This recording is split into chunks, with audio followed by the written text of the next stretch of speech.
You want to start a fight on the promenade in front of everyone? Am I the only one who thought those masks were their real faces the entire time? Both episodes 5 and 6 of Hazbin Hotel have recently dropped, and with it, a lot of information dropping. Probably some of the most info dumping we've gotten in a single day for this season so far. From Alastor being soft confirmed to have made some kind of deal himself, probably with Charlie's mom Lilith, Vaggie completely confirmed to be a former exorcist that worked for Adam, and the idea that a lot of the head honchos in heaven don't even have a clue what it takes for someone to get to heaven in the first place. But for the purpose of this video, I mainly want to focus on Adam, Lute, and the rest of the Exorcists. Because the way episode 6 ended set up what myself and I'm sure many others knew what was going to already happen. The next inevitable extermination only being 1 month away, with the Hazbin Hotel now being Adam's prime targets. So I wanted to discuss the different potential fates that could befall this group of characters, because at this point, I think these guys either need to go ASAP or somehow get redeemed. Adam in particular is one of the most despicable characters in the show right now. He's the most anti-hell being we've seen, but despite this, I can understand why he is like this to a degree, because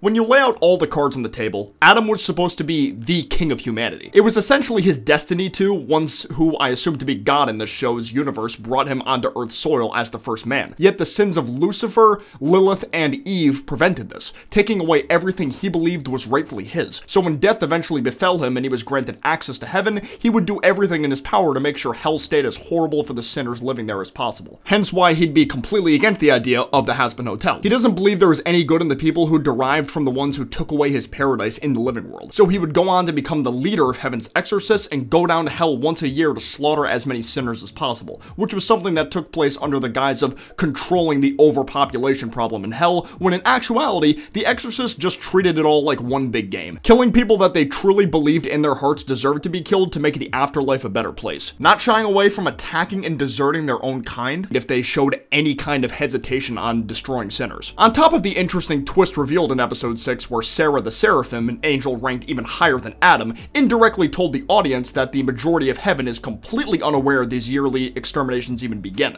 This has been happening under their noses for thousands of years, so I'm kind of surprised they don't know, but yeah, that's a thing. Sarah was covering this up all this time because she was worried about heaven becoming endangered if hell's population wasn't kept under control. So I could see why someone believes she's just as bad as someone like Adam, because despite not getting her hands dirty directly like he and the other exorcists, she uses her higher authority to allow this obviously horrible event to occur out of fear of something that may not even actually happen if hell were to be left alone. Despite the usual quick pacing of these episodes again, I will say I enjoy how the concept of how it's decided on how someone gets into heaven was something that even the higher-ups like Adam had no idea actually worked, because even when Adam tried to come up with what felt like valid points on what people need to do to get there, it still changed nothing, because Angel was shown to have completed all of those things when he was out clubbing with Cherry and some of the other hotel members. He stood up against Valentino for a brief moment, looked after his friends as best as he could, and even stopped Nifty from stealing. Yet he wasn't instantly transported to heaven, leaving the idea of people who clearly don't deserve to be there getting to live out their afterlives there anyway, while some could be sent to hell unfairly and could have to suffer depending on the circumstances. Which seems to make Charlie completely change her entire outlook on heaven's system as a whole. It seemed like a lot of folks had an issue with the idea of Charlie still wanting the hotel stairs to go to heaven despite the way Adam was acting in the first episode, but this episode did a relatively decent job at showing us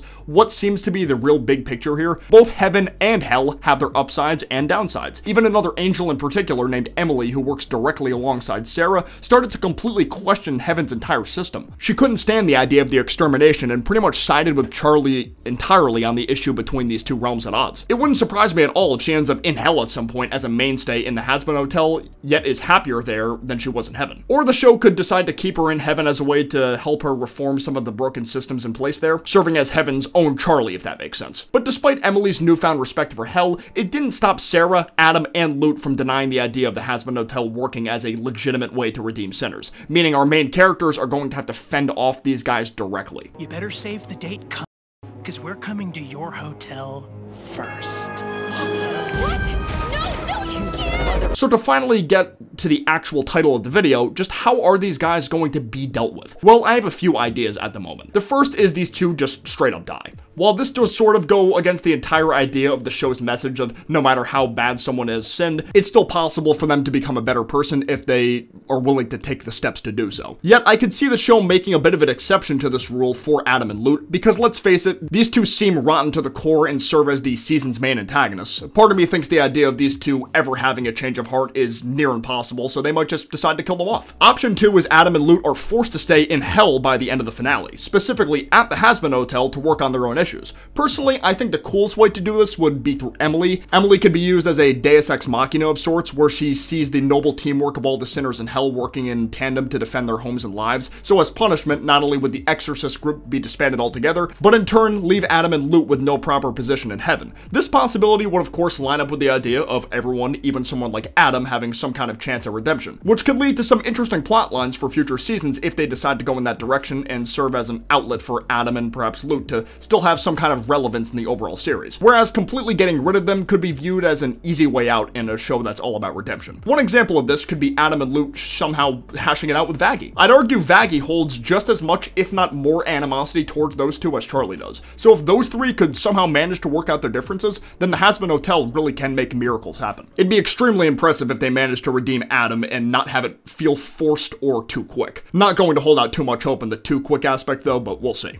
Quick side note, the way episode 6 handled Vaggie's character was definitely the best we've gotten for her so far in my opinion. Hindsight is 20/20 for the previous episodes, but my enjoyment for her character went up quite a bit after seeing what kind of past she truly had. Emily could end up having some kind of involvement in option 1 as well, although we don't know the extent of her fighting prowess right now. If she ends up being the one to take out Adam and Lute, that could further lead into the idea of her ending up in the Hazbin Hotel herself. You know, killing an angel, obviously that's a sin, so she could be forced. But I won't lie, I'd really like to see Lucifer and Adam duke it out. Despite having such a major role in episode 5, we didn't really get to see the extent of his powers in a fight. Granted, that is a bit much to expect, considering how episode 5 was being, set up, I will admit. But seeing demons use their powers in both Hazbin and Hell of a Boss are some of my favorite eye candy scenes in both series, so I just can't get enough of it. Option 3 is sort of a variation of option 2, where instead of being forced to stay at the hotel, they just go back to heaven with the Exorcist still disbanded. If there's one thing I'm most certain about at this point is the exterminations are not going to be a thing anymore once season 1 concludes. Hey, if I end up being wrong, so be it, I'll hold the L, but I will be shocked if that ends up not being the case. Because with the fear of the exterminations being gone, it would lead into a bit of a focus shift for the hotel entirely. That being still wanting to redeem sinners, but instead of wanting them to go to heaven and feeling like everything is on a time crunch, the locals can pace themselves more and just focus on making hell less of a nightmare to live in day by day. And maybe they can make their own decision if, after they've worked on themselves enough, they still want to live out their lives in hell and they've found happiness in hell, or they still want to go to heaven by the end of it. Won't deny that all of these scenarios I laid out in this video could end up not happening. Unfortunately, not a user of advanced observation hockey, so there's no way to know what's actually going to happen, and this video is going to be fairly irrelevant once those episodes drop, even if I end up being right in some aspects. But it's still fun to speculate on these kinds of things. It's one of my favorite things to do with shows with plots and